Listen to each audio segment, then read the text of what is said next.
So, another episode of Be Your Will podcast. We're into season 4 here. Beautiful weekend we have over here. And I have CIAO MALZ coming in. Malia DelaCruz is the main writer, contributor. It's you, right? That's your That's me. moniker. That's me. All those things. Right on. And where are you coming in from today? Coming in from Brooklyn, New York. It's Cool. also a very nice day. Where are you coming from? I'm just north of you. So I'm just a little bit south of Montreal in Oh, Canada. wow. Yeah. So I think we're seeing the same beautiful clear blue Similar. skies. That's cool. Yeah, we got the same one. That's it. That's it. So kind of to get started, I like kind of rewinding time a bit and talking about your origin story of music and when it started to really click for you as an individual in this world. To when was music starting to really become something that was necessary for you? I always played, when I was really little, I would play piano. I never had lessons, but I always just could see it in my head and it made sense. And when I didn't have a piano at home. So whenever I saw one, it was super exciting. So I always kind of had like this innate ability and like this want to do it. I played band instruments in school, like viola and clarinet, but like Right. it was never cool to me. I never practiced. Like the clarinet got really gross. But then like in high school, I started in middle school, I started like recording music on like GarageBand, and I had like this really long audio cable like attached to an adapter. Like it wasn't real, but it worked. And so I would use that and I would just start making songs and I could layer it, and none of them were in time. It was all latency. I had no idea what anything was, but I loved it. So I just kept working on that. I was like, how do they make it sound like a real song? And so I've just Oh, been working on that for the past 2 years. But right. I I need like I just feel like if I don't do it, I don't feel good. I feel like I'm like sick or something. It's very Right. strange, but I love Right. making it. And yeah, I read that story too, that you started with the one of those white MacBooks and GarageBand and Yeah. starting to like put stuff into it.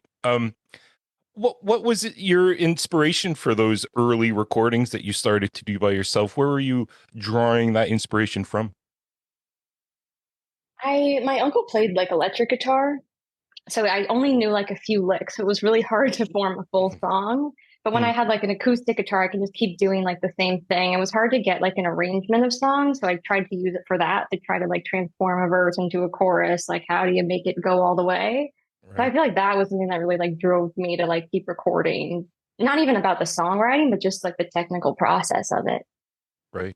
Right. So were those first kind of like introductions into your garage band and layering more about figuring out the production end of things rather than um, focusing on the songwriting and establishing songs that you were building upon? Yeah, 100%. I don't think any of the first songs I written were ever played like on a guitar in full before they were recorded, which is not a great way to do it. Right. But it was just like, what can we do without like any deeper context? Like, what can just be fun? So, Right. Right. And what's your songwriting process like? How do you go from an idea to thinking, okay, this could be a single, or I could put this on the EP, or what's that yeah, process like for you?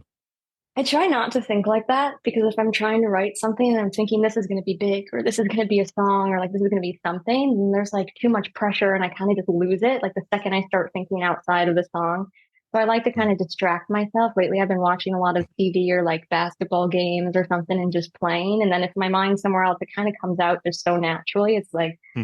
phantom writing or something. Like you just say something, hopefully it makes sense, then you just go Right. with it. So that's kind of how I've been doing it lately, is trying not so hard. If I get something that doesn't make any sense or like I hate it or I'm like, that was really like embarrassing to say, like I'll change it later, but Yeah. I just try to keep going before I start catching myself and overthinking. Right. Right. No, it's interesting too. I was reading some of the stuff that's out there online about your music writing, and um how did you originally start forming the relationship with audio Antihero? Like I heard that you had covered a song by Frog, and then Yeah. it kind of snowballed from there. Can you kind of fill in those gaps a little bit? Yeah. So I found Frog a few years ago Hmm. on the Count Bateman EP, and I was like, this is so good. And I felt Mm. so attached to it, more than I've ever felt attached to like any other music before. And I can't explain why. It's very strange. It's a weird relationship I had to it, but I just felt like I'd like known it already, and I was like obsessed with like the tape recording and just the crazy lyrics and this whatever. So I Right. loved it so much. And then I made a cover of on YouTube when I went on vacation. I just like had limited gear, and I was like, I'll just do a cover or something. So I did that and I posted it. And then Jamie reached out from Audio Antihero, and I was like, no way, like that's Frog's label. Like it was so cool to me. Like Frog was the biggest deal in the world, like the most famous band to me. Right. And I was like, that's cool. And it like made my whole like month. And then later down the road, I had finished the CP and my friends were like, are you going to get a label? What are you going to do? And I didn't know, but I remember I had like spoken with Jamie before, and I reached out to them and they said, I'll take a listen. And then they loved it. Mm. I think so. And they were like, Mhm. we can work together on this. And it's been a dream ever since. Amazing. Amazing. And what was the first song that you really like wrote on your own, produced on your own, where you felt that you were capturing, what was in your mind was actually making it down on tape? Like, do you remember that first song that you had penned that was an idea, and then it really like kind of started to launch this idea that you could be a band on your own? Yeah, I think it was when I was in high school. So it's a song I don't even know if I have saved to my computer anymore, but I sent it to a Mm. few of my friends. And it was very cool. It had a chorus that was catchy. Probably not as cool to me now, but it was the first time I wrote something that I heard my friends were sending to other people because they liked it. And that felt like Mm. something for the first time. And it was like Right. really impressive to finish something and be like, I could never do that again, Mm. but I can do it again. So That's right. You sure it's have. pretty cool. Yeah, that's great. That's great. And like, what was the difference? I heard that you collaborated with the band Sister, um, Yeah. before you had started writing, kind of creating your own kind of band and your Hmm. your name and your style. Um, what do you find the biggest differences was between the collaboration when you had other members to kind of venturing off on your own and kind of doing it all yourself? Yeah, I had played with members of Sister even earlier than Sister was born. Okay. So pre-Sister days. I feel like when you're collaborating, it's a little bit different. I feel like there's a lot less pressure on you. So Mm. you tend to like have stranger ideas or just like bring something that someone's already building, which is like a lot easier for me because I like working with people. Working by yourself like requires some amount of like self-awareness and trust because you could just go Right. crazy with it. And like, especially when you're working on the whole thing by yourself, you're listening to it so much, you almost get so used to it Mm. that when someone else comes along and is like, hey, you should like fix that like bass that is hurting. I'm like, oh, I've just been listening to it for so long that I made everything around it kind of like Mm. shaped around that craziness. Where it's Interesting. like you don't catch things as fast as you do when you're collaborating. Right, right. And do you like having that autonomy over everything, or does it also help when you kind of get other opinions floating in that kind of does it inform you and does it transform things for you? Yeah, I mean, I like to have the autonomy because I just like to have days where I can just do everything and I feel like I'm in control. If I want something, I can bring that in. If I want to play over there, I can do it. But working with this record, there was an amazing drummer, my friend Felix, and they did like a much better job on drums that I could ever play, that I could ever program. And it brought so much like feel to it that was a Mm. totally different like texture that I ever could have done. And I think that's like why this one is so much better than my old songs because like people really gave it their all and came in and like really went to bat for it. Amazing. And how do you think that your songs have transformed over time? Um, from those early beginnings of your Yeah. garage band to, you have an EP coming out in December. Yeah. I mean, it's great, 4 track, like it's a really great little introduction. Yeah. Um, how have they transformed over time from your singles? Well, you had an EP that you launched first, right? And then you had a couple of singles, and then you have this new EP Yeah, coming yeah, out. yeah. So this feels like the real one. I feel like this Okay. had like a lot more heart in it, a lot more feel. I really cared about what was going on to it. And I mean that in every way. Like every guitar that was played, I feel like it felt different playing it. It wasn't just to record, Mm. it was just to play and whatever we got, that was like how it ended up being. So it's like a lot less polished, I think, than some of the older stuff, but because of that, it just feels more real to me. And then right. just like the songwriting on it, I feel like it came from a more honest place. It came from like a more authentic place. Whereas the Mm, old songs were just like, let's just get a chorus and a verse, and like they don't really have to be related. And this time I was like, nah, mm, they should be related. Like this should be like a cohesive piece of information to a listener. amazing. I just feel like there was a lot more care. Yeah, yeah. And what informed you on this record? Like, what themes, what inspired you from the world around you to pen these songs? Like, where was the seed that started to grow out of these four tracks that you're going to release? Yeah, I feel like listening to Frog a lot helped me because Frog Mm, is like very non-serious, but those right. songs are just about what you're observing around you and it's true. One of my Mm, favorite songs was like the RIP to the Empire State Flea Market, which is just right. giving directions to where the flea market is, what's inside the flea market, what kind of conversations you like. It's that kind of thing. It's like really simple, but Right. it's like a real experience that you've had rather than just like the same old stuff. Yeah, yeah. And I read too that your work was a source as well. Oh That yeah. inspired some of your songwriting. Um, do you mind if I ask you what you do for work?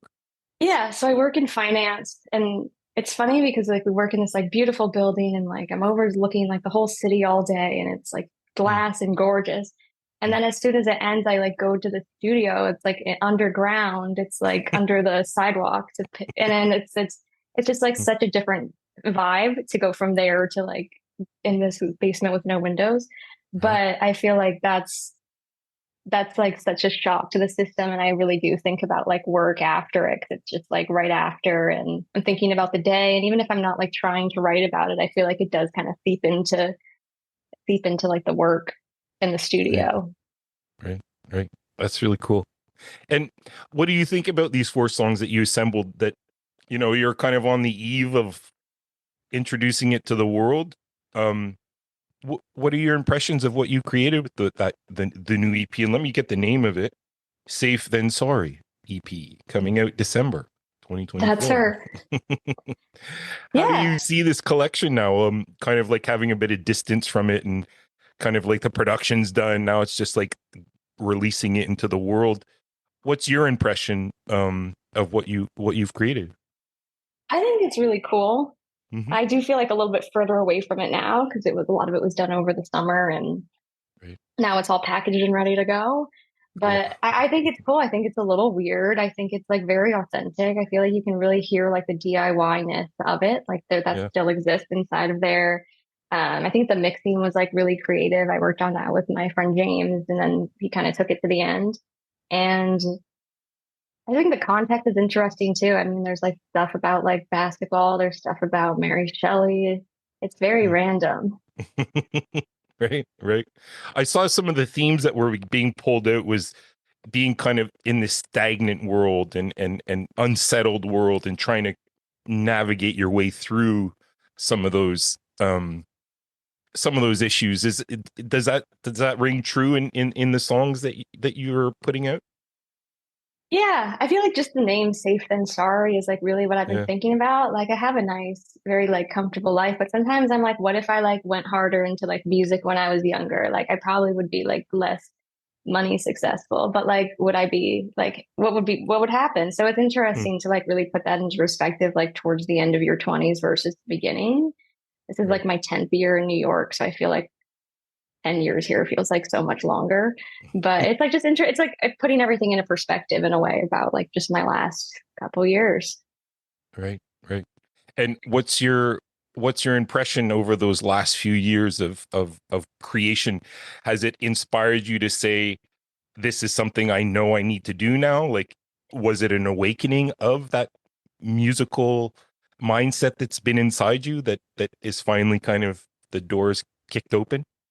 Yeah, I would say that. I feel like it's a true passion of mine, like something I think about all the time. I'm always trying to get better, and especially when it comes to like the production side of music and the engineering, I feel like I've become so hopelessly obsessed with trying to Okay. make it better and trying to like do new things and like just working at it like a little bit every day.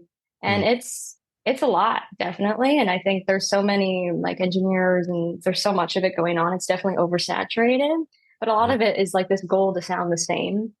Hmm. And I like being able to control those aspects because like if you can make it a little different and it still sounds good, like that's your own style.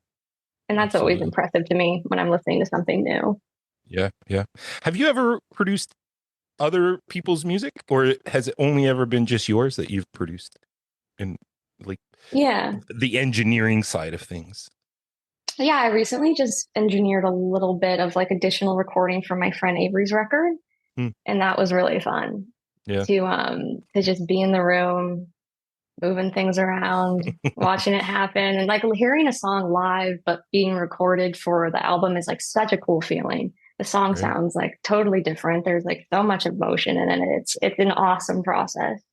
That's amazing. I And felt how does very your alive.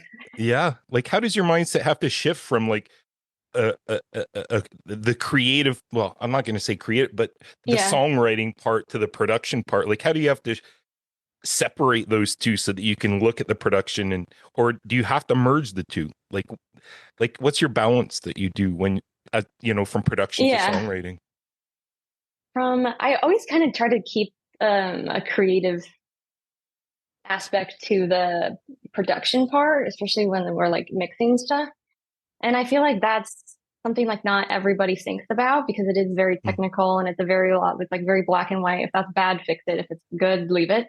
But it's nice to think of it in a creative way. Like, where are the effects? What words in the song can I like put effects on that really make it really stand out, like really pop? Like, what's something that like makes me feel like, boom, I'm in the song again? Like, if it starts to get like slow, it's like that's like the interesting part of it to me. Wow. Yeah, that's interesting.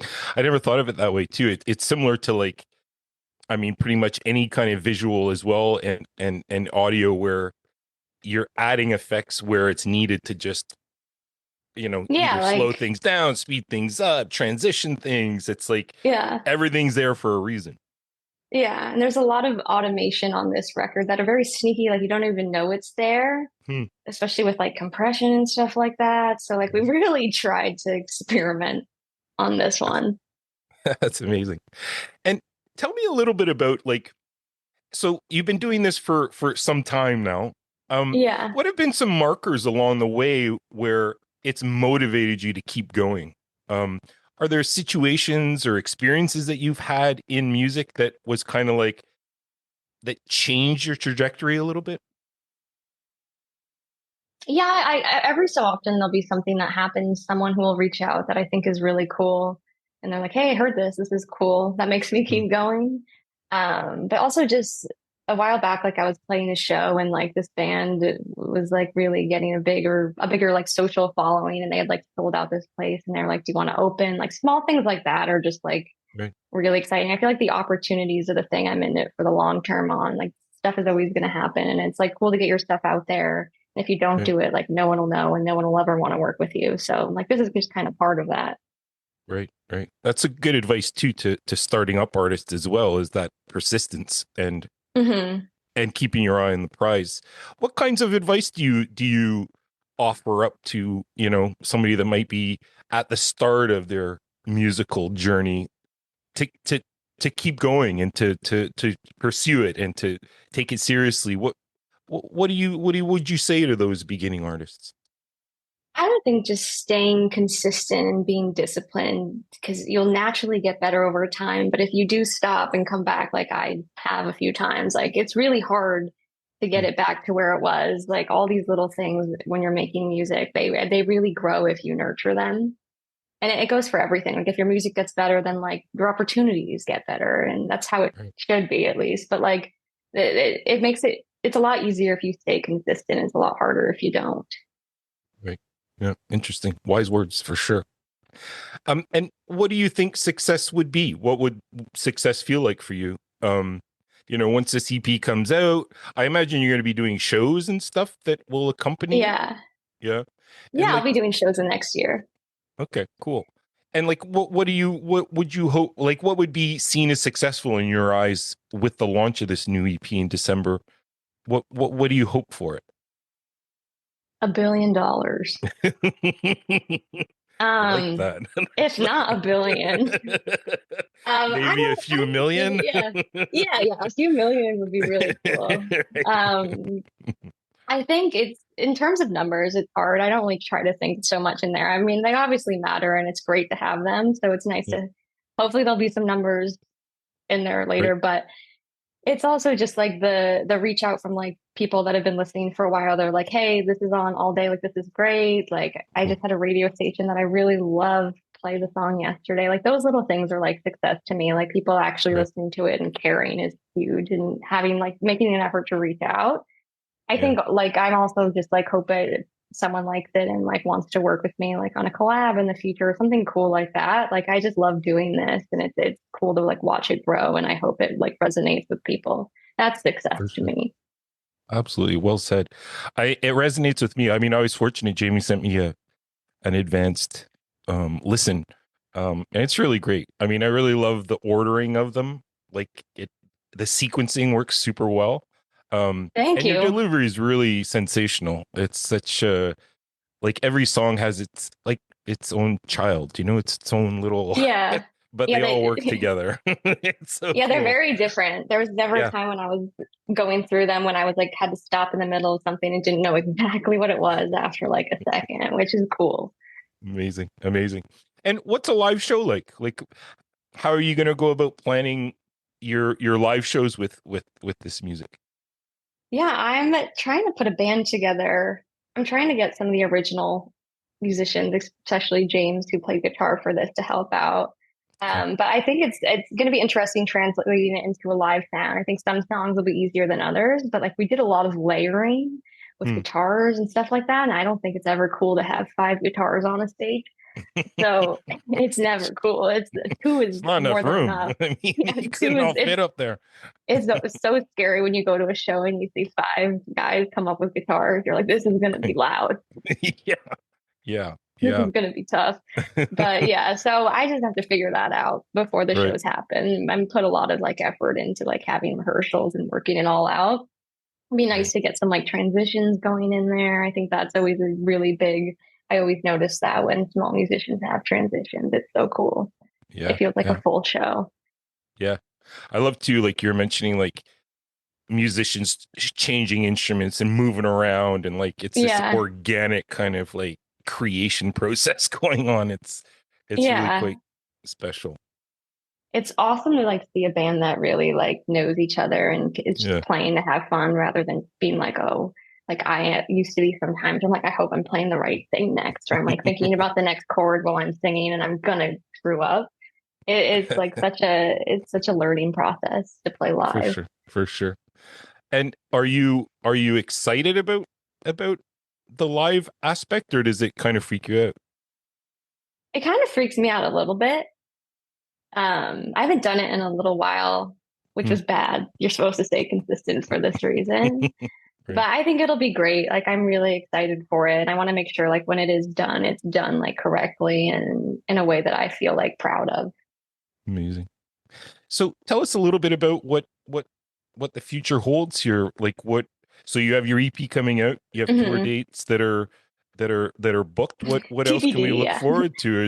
Is the song process still advancing and you're looking to the next? And can you fill us in on whatever you can about the future? Yeah, I don't think I'm ever going to stop doing it.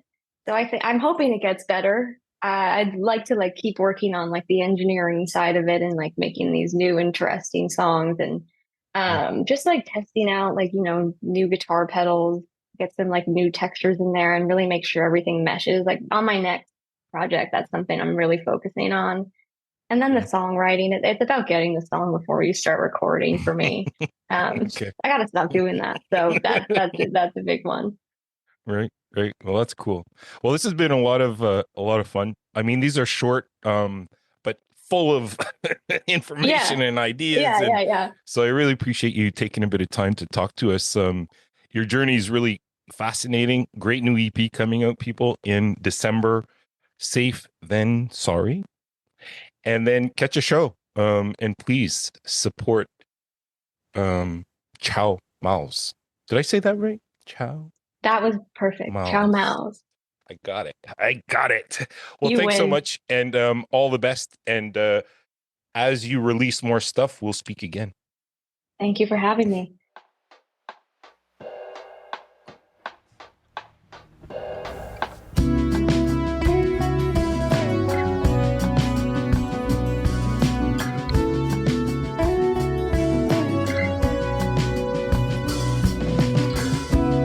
There's something in your walk, don't even gotta talk. You get whatever you want.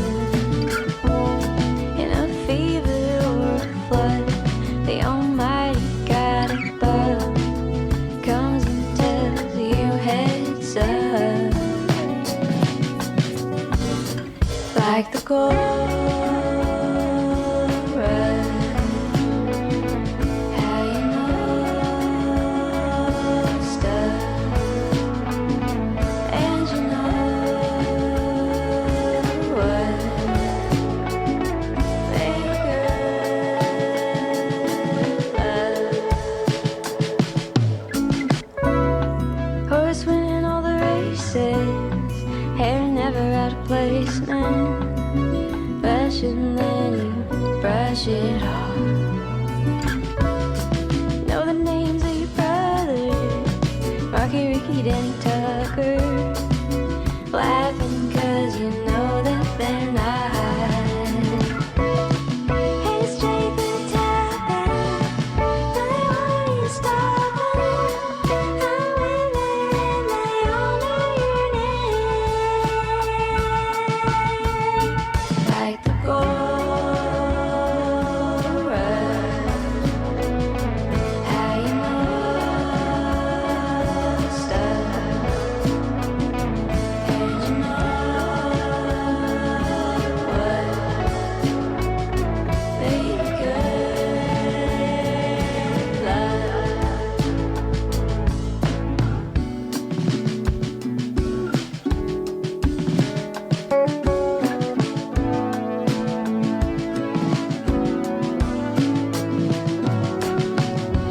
Got no temptation to sit around and have the same conversation. Going in circles, going berserk. There's nothing